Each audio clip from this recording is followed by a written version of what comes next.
Alors bonsoir à tous. Pour ceux qui ne me connaissent pas et qui ne savent pas lire, je m'appelle Pierre Ivrecht. Donc voilà, je me présente. Donc je viens de Mulhouse, je suis né à Mulhouse, j'ai grandi à Mulhouse, je respire Mulhouse, je chante Mulhouse. Et en grandissant, j'ai eu la super bonne idée de me laisser pousser les cheveux et de me faire des locks après. Grande erreur quand tu veux te balader tranquillement à Mulhouse. Tu peux pas. Tu peux pas faire une rue sans « Wesh, pas de marre, t'as pas une gare à gérer !»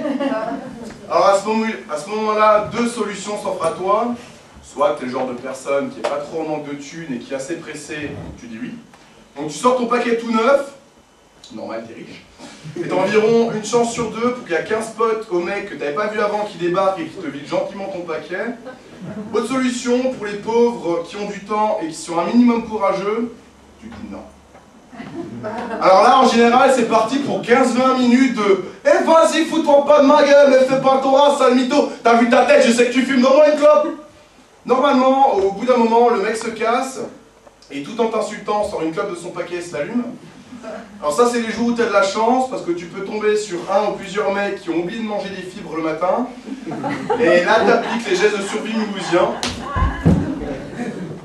Ce qui est marrant à Mulhouse, c'est de voir les mecs racailles marcher, aussi appelés pirates des temps modernes.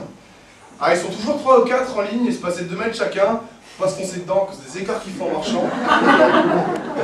D'ailleurs, je me faisais la réflexion l'autre jour, il y a pas mal de personnes qui disent pirates des temps modernes, justement. Sauf que finalement, il n'y a pas grand chose qui a changé, juste sur l'habillement. Les chaussettes sont toujours super hautes au-dessus du jogging comme à l'époque du corsaire. Ils ont toujours un chapeau sur la tête, même s'il a changé de forme, c'est toujours le chef qui a le plus grand. Et gardent certainement en souvenir d'une vie passée un petit crocodile sur leurs habits. Alors, leur mode opératoire reste le même. Alors, ils se placent à l'embouchure d'une rivière sauvage, désolé pour le jeu de mots pourri, où il y a pas mal de passages. Et quand il y a une proie qui passe à côté, ils l'abordent. Seul petit détail qui change quand même, c'est qu'il n'y a plus de flotte, ils n'ont plus de bateau et qu'à part des thons, ils pêchent plus grand chose, mais on peut quand même saluer l'effort. Dernier petit détail qui ne change pas non plus, c'est le perroquet. Alors, il y a toujours un derrière le chef qui répète tout ce qu'il dit. Vas-y, je te casse ta gueule. Ouais, vas-y, je te casse ta gueule. Mais le plus comique, c'est les nanas racailles. Vous en avez déjà tous, moi, je pense.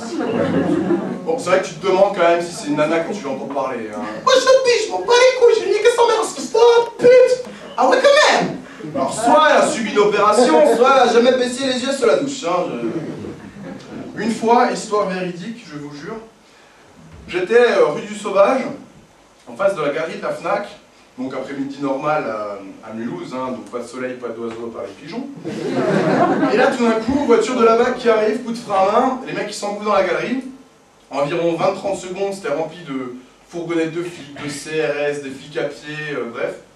La plupart aussi qui s'engouffrent dans la galerie de la Fnac. Je me suis dit, il doit y avoir une distribution gratuite de donuts, là, c'est pas possible. Et en fait, non, j'ai appris qu'il y a des mecs qui se sont battus au nunchaku dans la galerie de la Fnac. Au nunchaku dans la galerie de la Fnac. Je sais pas si vous imaginez un peu la scène. Genre...